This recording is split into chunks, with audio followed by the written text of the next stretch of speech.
नमस्कार, स्वागत है आपका थिंक 360 पर। मैं हूं लोकेंद्र किलानुत। लगातार चर्चा थी कि हनुमान बेनीवाल क्या करने वाले हैं। बीजेपी कांग्रेस लगातार अग्रेसिव कैंपेन में लगी हुई है, लेकिन हनुमान बेनीवाल क्या कर रहे हैं? कर दिया हनुमान बेनीवाल ने कल लोकसभा में।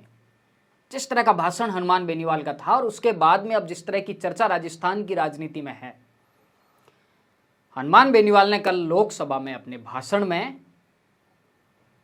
जिन जिन जातियों को मेंशन किया और उसके बाद में अब पता चल गया है कि हनुमान बेनीवाल किस स्ट्रेटजी पर राजस्थान में विधानसभा का चुनाव लड़ने वाले हैं।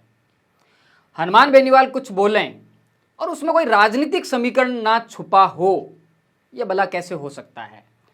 क्या कमाल का भाषण कल हनुमान बेनीवाल ने लोकसभा में दिया। बार बार स्पीकर उन्हें रोकते रहे, लेकिन वो अपना टाइम बढ़वाते रहे। 11 मिनट का उनका भाषण, और एक सेकंड भी उस भाषण में ऐसी नहीं थी जिसमें उनका कोई ना कोई सियासी समीकरण छुपा हुआ ना हो। अब राजस्थान में लगातार हनुमान बेनीवाल के उस भाषण की चर्चा है। जिन जिन जातियों के हक की आवाज हनुमान बेनीवाल ने उठाई, उन जातियों की सहानुभूति हनुमान बेनीवाल को लगातार मिल रही है। वहीं अब भाजपा और कांग्रेस को कहीं ना कहीं चिंता होगी कि हनुमान बेनीवाल का जो अगला टारगेट है वो उनके जो पुख्ता वोट बैंक है उसमें सेंध लगाने की तैयारी हनुमान बेनीवाल कर चुके हैं। जाट समाज के बारे में वो अक्सर बोलते हैं। जंतर मंतर पर पहलवानों का जो धरना चला उसको लेकर हनुमान बेनीवाल लगातार मुखर थे, लेकिन कल उन्होंने जिस तरह की बातें की उसके बाद अपने साथ में दूसरी और जातियों को भी जोड़ने की कोशिश की है, और वो जातियां ऐसी जातियां हैं जो समीकरणों को बड़े स्तर पर प्रभावित करती हैं, हनुमान बेनीवाल के लिए संजीवनी हो सकती हैं। मैं बात करूंगा सबसे पहले बिश्नोई समाज की। हनुमान बेनीवाल ने लोकसभा में कल कहा कि बिश्नोई समाज को भी केंद्र में आरक्षण मिलना चाहिए, और उसके बाद में हनुमान बेनीवाल ने एक बड़ा सियासी दांव बिश्नोई समाज में खेल दिया है। अब बिश्नोई समाज को थोड़ा सा देखिए, परंपरागत तौर पर कांग्रेस का वोट बैंक माना जाता है।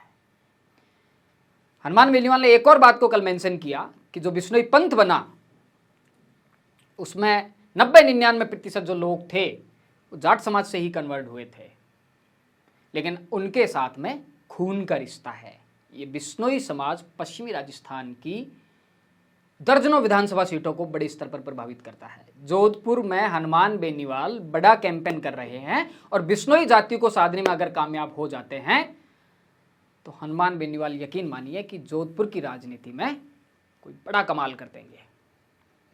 परंपरागत तौर पर कांग्रेस का वोट बैंक बिश्नोई समाज को माना जाता है, लेकिन उसके बाद में कुछ ऐसी घटनाएं राजनीतिक तौर पर हुई।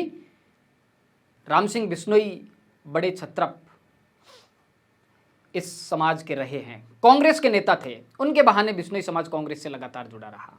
पूनम चंद बिश्नोई विधानसभा के उपाध्यक्ष रहे हैं, कांग्रेस के खांटी नेता थे, उनके बहाने बिश्नोई समाज लगातार कांग्रेस से जुड़ा रहा। लेकिन भैरू सिंह शेखावत ने, जब भैरू सिंह शेखावत के हाथों में राजस्थान की कमान हुआ करती थी, उन्होंने एक बड़ा एक्सपेरिमेंट कर दिया। वो एक्सपेरिमेंट जोधपुर जिले में हुआ था। वो प्रयोग जोधपुर में जसवंत सिंह बिश्नोई के बहाने हुआ था। 1993 में भैरू सिंह शेखावत ने जसवंत सिंह बिश्नोई को टिकट दिया। उसके बाद में लगातार लंबी राजनीति में जसवंत सिंह बिश्नोई रहे। अशोक गहलोत के सामने चुनाव हार गए, और जसवंत सिंह बिश्नोई के बहाने जोधपुर क्षेत्र में जसवंत सिंह बिश्नोई का जो प्रभाव बढ़ा, उसका बड़ा फायदा कहीं ना कहीं भारतीय जनता पार्टी को मिला। बिहारीलाल बिश्नोई अब बिश्नोई समाज में एक बड़े नेता उभर रहे हैं। भाजपा चाहती है कि बिहारीलाल बिश्नोई के बहाने बिश्नोई समाज उनके साथ में जुड़े, और यकीन मानिए ऐसा होता भी दिख रहा है। बिश्नोई वोट बैंक को लेकर भाजपा एक नई सोशल इंजीनियरिंग पर काम कर रही है। जब प्रभारियों की घोषणा की तो कुलदीप बिश्नोई, हरियाणा के पूर्व मुख्यमंत्री भजनलाल बिश्नोई के बेटे कुलदीप बिश्नोई, जो बिश्नोई समाज के बड़े नेता माने जाते हैं, उनको यहां पर सह प्रभारी बनाकर भेजा। और चर्चा यही थी कि बिश्नोई वोट बैंक साधने के लिए भाजपा की एक बड़ी कोशिश है। लेकिन कल आरक्षण का मुद्दा उठाकर हनुमान बेनीवाल ने एक बार फिर से बिश्नोई वोट बैंक की सहानुभूति को हासिल कर लिया है। सिद्ध समाज के साथ हनुमान बेनीवाल ने खून का रिश्ता बताया।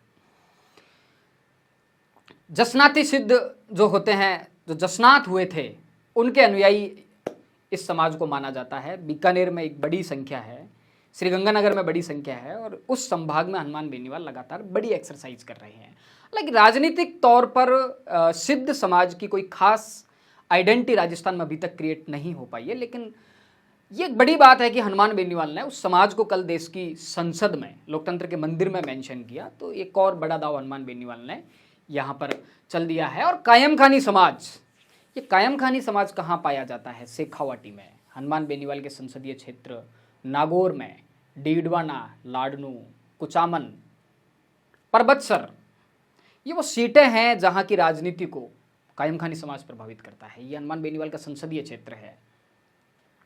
सीकर के फतेहपुर से हाकम अली खान अभी राजस्थान की सरकार में विधायक हैं, कायम खानी समाज से आते हैं, कायम खानी समाज के बड़े नेता हैं। बबरू खान इसी समाज से रहे, परंपरागत कांग्रेस का वोट बैंक। लेकिन वहीं एक और एक्सपेरिमेंट किया भैरू सिंह शेखावत ने, यूनुस खान को राजनीति में लाकर 1998 में जैसे ही यूनुस खान को टिकट दिया तो नागौर के जो समीकरण है वो भाजपा के लिए कहीं ना कहीं फायदेमंद हुए, और उसके बाद में लगातार नागौर में भाजपा की पैठ बढ़ी। लेकिन बीते चुनाव में जैसे ही यूनुस खान का टिकट कटा तो कायम खानी समाज भाजपा से नाराज हो गया, और अब उस समाज में एक बेचैनी है, एक राजनीतिक बेचैनी है, क्योंकि यूनुस खान लगातार कायम खानी समाज के बड़े नेता के तौर पर उभर रहे थे।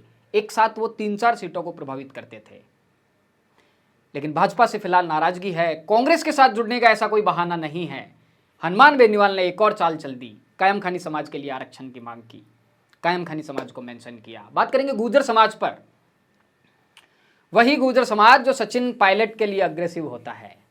बीते चुनाव में सचिन पायलट को मुख्यमंत्री बनाने के लिए लगातार वोट किए, एक भी वोट इधर उधर नहीं होने दिया। गुर्जर समाज के जो भी प्रत्याशी भाजपा से खड़े हुए उन तक को हरा दिया।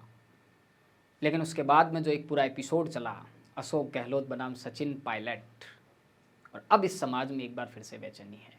इस समाज की एक बड़ी मांग है गुर्जर रेजिमेंट। कौन नेता है जो उसकी बात करे, जो देश की संसद में इस मुद्दे को उठाए? हनुमान बेनीवाल ने कल ये मुद्दा उठाया। अहीर समाज, कोई ज्यादा राजनीतिक प्रतिनिधित्व राजस्थान में नहीं है। बलजीत यादव बहरोड से राजनीति करते हैं, बाबा बालकनाथ को उपाध्यक्ष बनाकर भारतीय जनता पार्टी ने एक दाव चला। भूपेंद्र यादव बड़े नेता हैं, लेकिन राजस्थान की राजनीति में सक्रिय नहीं है। और यादव समाज की भी लगातार अहीर रेजिमेंट की एक डिमांड है, मैं कहूंगा कि अग्रेसिव डिमांड है। उस समाज को हनुमान बेनीवाल ने लोकसभा में मेंशन किया, और ये जब वीडियो उनका वायरल हुआ तो लगातार चर्चा है कि हनुमान बेनीवाल ने कल वाकई में मुद्दों की बात की, उन समाजों को साधने की कोशिश की जिन जातियों में राजस्थान में चुनाव से ठीक पहले एक राजनीतिक बेचैनी है। बिश्नोई समाज में राजनीतिक बेचैनी है। जसवंत सिंह बिश्नोई हालांकि भाजपा के बड़े नेता होते थे, लेकिन उनकी उपेक्षा किया जाने के लेकर बीच में बिश्नोई समाज नाराज हो गया। फिर वसुंधरा राजे ने उन्हें एक बोर्ड का चेयरमैन बनाकर उस समाज को फिर से साधा, लेकिन एक बार फिर से बेचैनी है। ये भी एक बड़ा प्रश्न है, क्या बिहारीलाल बिश्नोई के सहारे बिश्नोई समाज भाजपा के पक्ष में लामबंद हो पाएगा? क्या कुलदीप बिश्नोई के बहाने भाजपा के पक्ष में बिश्नोई समाज लामबंद हो पाएगा? सुखराम बिश्नोई सांचौर से विधायक हैं, कांग्रेस सरकार में मंत्री हैं, लेकिन उनका प्रभाव सांचौर तक माना जाता है। सिद्ध समाज, जिस समाज की कोई राजनीतिक पहचान नहीं है, उसे साधा।